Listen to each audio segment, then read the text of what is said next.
Hey everyone, grab your coffee.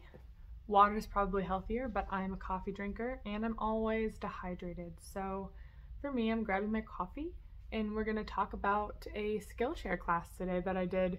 I haven't done too many Skillshare classes, so I'm not gonna sit here and do like a full comparison of any kind. This is just what I got out of this class as a new artist, someone who's just recently focusing on their art skill and improving it, and so coincidentally working on their own art style, because that just happens, I think, as you start to build up your skills. So which class are we going to talk about? If you have Skillshare, you probably have seen it. It's one of the top classes. If you don't know what I'm talking about, well then hopefully you'll still get some tips from the few things I share. I'm not going to share everything because it's not my class, and he put a lot of work into it, so I'm not just gonna give it out for free, so I'm just gonna tell you what I did in response to his prompts and projects and what I kind of got out of things that he said. And who is this he? So I did the class. I'll pop a little screen grab of it here. Boop, boop. And the class is called Find Your Style, 5 Exercises to Unlock Your Creative Identity by Andy J. Pizza. Don't know if that's his real name, because I didn't know him before this class, but his energy is fantastic. He has a couple more classes, so I'll probably look into those. This class in particular had 12 short segments, and they all range from 1 minute to about 14 minutes, so a pretty doable class. Not a huge time commitment, which is super nice. So keep that in mind as we dive in. Overall thoughts on the class. Super fun. Andy's energy is fantastic and makes you want to kind of dive in and follow his classes. He's really good at explaining how, if you're working in a different medium or if your style is very different than his own, how to kind of relate the exercises to you personally and individually, which I thought was super helpful, because I don't think what I like to do is anything like what he does. I love his stuff, but very different than my own. So that was really helpful. And it just got me to really think about why I like things, why I do the things that I do when I create, and whether or not I want to keep doing those things. So let's dive in. I'll do a couple of the exercises, I'll show you what I did in response to his exercises and how they helped me. And I will say that I didn't do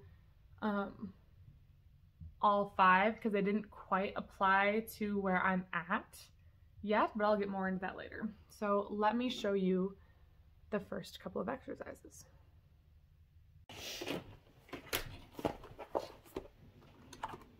So Andy's first exercise, I'll be honest, I tried to do this class one time before and didn't finish it. And I think it's just because he uses Pinterest in his first exercise. And at the time, I just was like, is this really going to be helpful? I've tried to use Pinterest for mood boards and things in the past, and it just hasn't worked for me. So I didn't put a ton of effort into it that first time, and it didn't stick, which shouldn't surprise anybody. So his first exercise is to create these 4 boards: experiences, identity, experiments, and taste. And then to go through them, and he kind of puts more detail into what you should be thinking about when selecting pictures and different things to add into each one. So just follow his instructions on that. But you can kind of get a sense of what it is just by looking through mine. And as you look through them, I would think you wouldn't be able to see a lot of similarities between here's my taste board and then my identity board. Right? They're very different things. Taste and identity are very different. So there's no real connection. However, his next step, the next project of this, is to look through these individually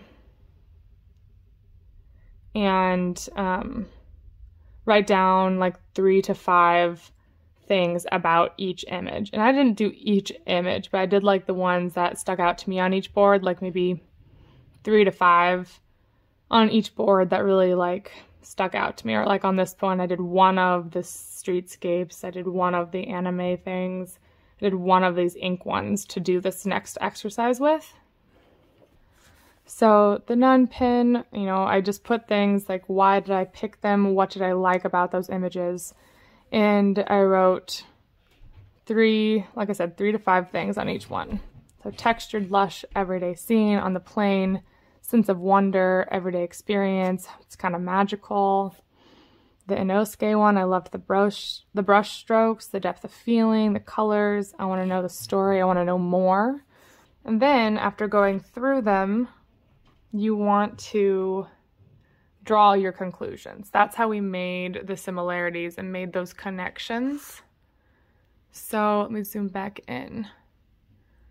So what I found that I really liked pretty consistently among all of them were these, 5 things.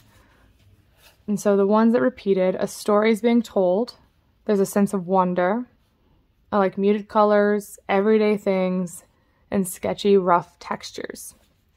So those are like pretty abstract, but also like narrow enough for me to easily work with. Do you know what I mean? So once you have this, make one final Pinterest board created by using things that you'd already pinned. So there's no need to go out and find more things.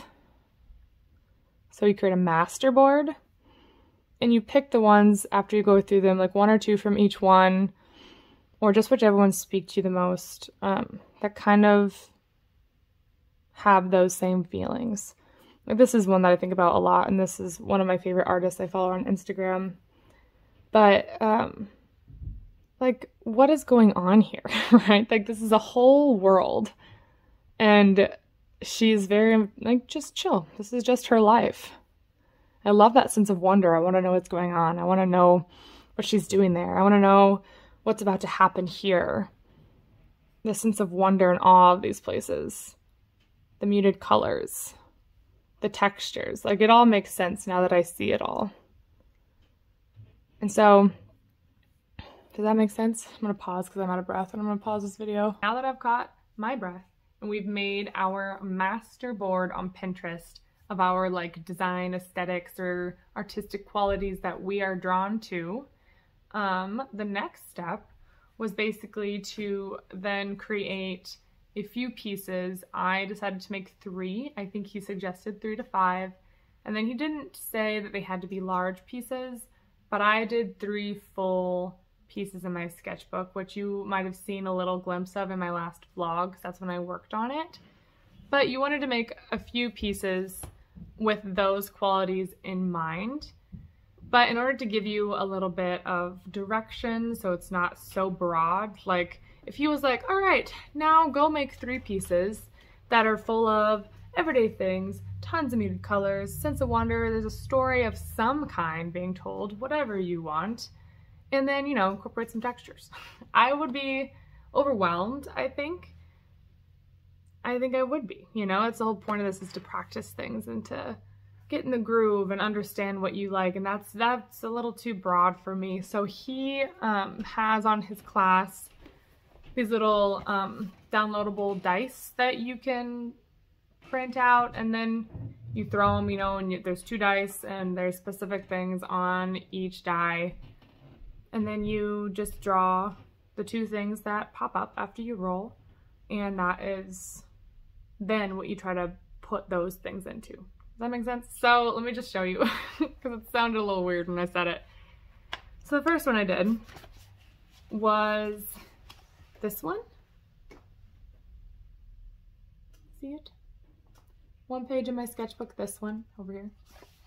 So at the top it says style exercise and pine trees and outside interest. So instead of printing out the dice, I just created 2 like spinny wheels on an app on my phone, you know, kind of like Wheel of Fortune kind of wheel. So I spun both of them, and I think pine trees was like something that's like inside my normal realm of drawing. I like to draw pine trees. They're in a lot of my work in my sketchbooks than what I just do naturally, so that was something easy to kind of pull on. And then outside interest, which was kind of fun. I'd never done something like that before, and I love to bake. I like watching the British Baking Show or Bake Off, and I try to bake also. So the outside interest was baking, and I'd never tried to incorporate that into anything before, so that was fun, and it did work, you know. As I was coming up with it, it took me a little while because I was like, okay, pine trees could be anywhere. I could put pine trees on a cookie, and that could be like a bakery. But then I remembered my little master board and my little details and was like, okay, everyday thing would be like a cookie or something. But then I wanted that sense of wonder and that story to be told. I would say those are like the ones that I feel most passionate about getting into things, the ones that I feel most connected to and that I feel are the most important. So I was like, okay, typically when I do landscapes and things, I like having a little sense of magic or that wonder in it by just playing with scale. So the scale of the grass, large mushrooms, stuff like that, relatively simple shapes and stuff, but playing with the scale. So I tried to do that here. So the grass and stuff is really big, and the mushrooms themselves aren't huge, but then that bakery itself that you know people would go into is small, and then the croissants and the baked goods inside are large. And then whatever this shape is and whatever these smokestacky things are, you know, I don't know. They were also relatively quick, so I didn't fully think them out because I don't really know anything about buildings. But I had a lot of fun doing it, and like, if you can feel it, you can't feel it. Only I can feel it. But the acrylic paint does give it a fun texture. And I think the highlights, like the brush strokes and stuff, is really nice and kind of, I think I succeeded in getting a little sense of wonder and wondering what's going on, you know? Incorporating pine trees and baking. So that was fun. That was one of them. So we wanted to do 3 to 5 of those, and since I did 3 like full page ones, I only did 3. I didn't do any more because they each took me a long time. So the next one was I rolled the spin the wheels again, and I did traditional Japan, and because I like the traditional woodblock looks and things like you saw on my Pinterest, some of the few that I'd saved, like, and I'm probably saying it wrong.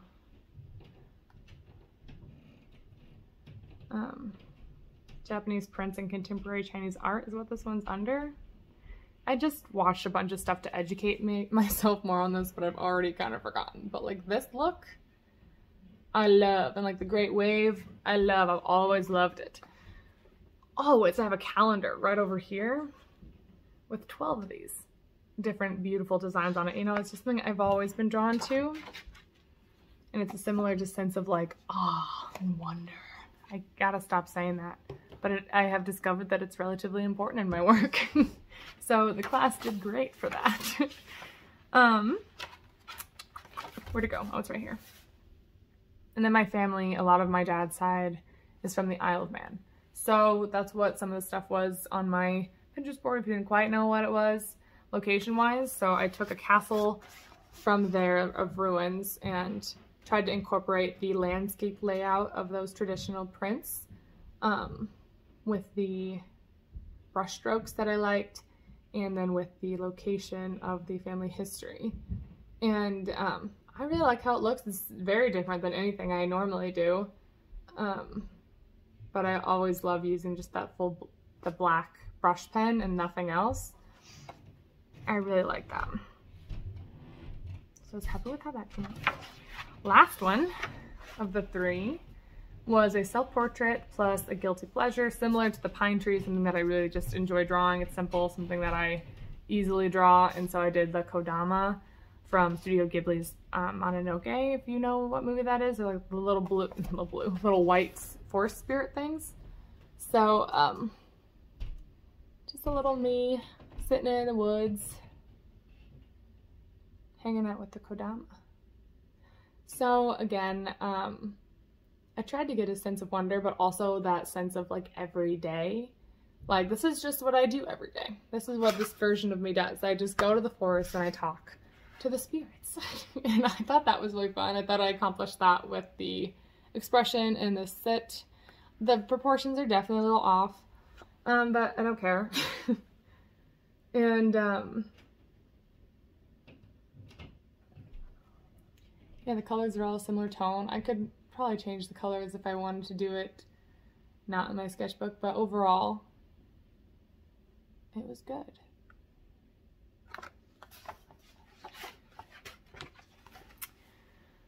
So those are those 3 exercises. So 3 paintings after creating my master list, and basically then from those 3 paintings, go through and look at them and pick out what you would say is your style details.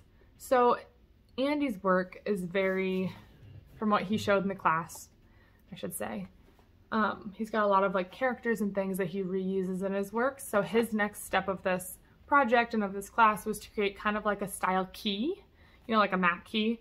Like, how do you draw shoes? How do you draw trees?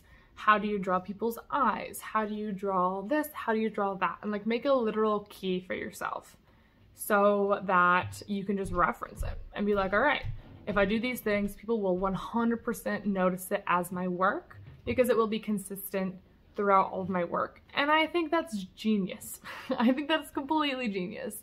And there are things that I do that I know are mine. Like, I don't even know if you can see it on these trees. Can you see it? Like, yeah, you can. So those little lines on the trees is like the bark and the texture. I do that on all of my trees. When they're, sorry, I hit the thingy. I do that on all my trees when they're thick enough to have texture, like my first ones and those pine trees. Actually, no, I did do it on there. I did it in the base of them too, if you can see. Hard to see, but in the base of those pine trees, I have the same shapes and things. So it's something that I've always done, and that's in my mind, a style detail that I know is me and is something that I'll keep with me, you know. But right now, just being at the stage that I'm at, I don't feel like I personally had enough stuff to make a style key. So I watched the rest of his class and I got a lot of good information out of the rest. So I would highly recommend watching it for yourself. He explains things great. Like I said earlier, he's so fun to watch. But for me personally, that's as far as I went in the exercises. Just because I'm still kind of deciding what I like, because I love these full color images. Same with these little mushrooms. But then, like, I did this the other day for myself and am in love with it. It's simpler. It's all blue. It's ink. And I love all these, like, I'm playing with these ink portraits and things. So there's still just, I'm trying to figure out what I like to draw still, you know? Like, I love both. And who's to say I can't have both? I can't, you know, I can. It's my work. I can do what I want. But I'm still kind of working on how to combine them into one thing.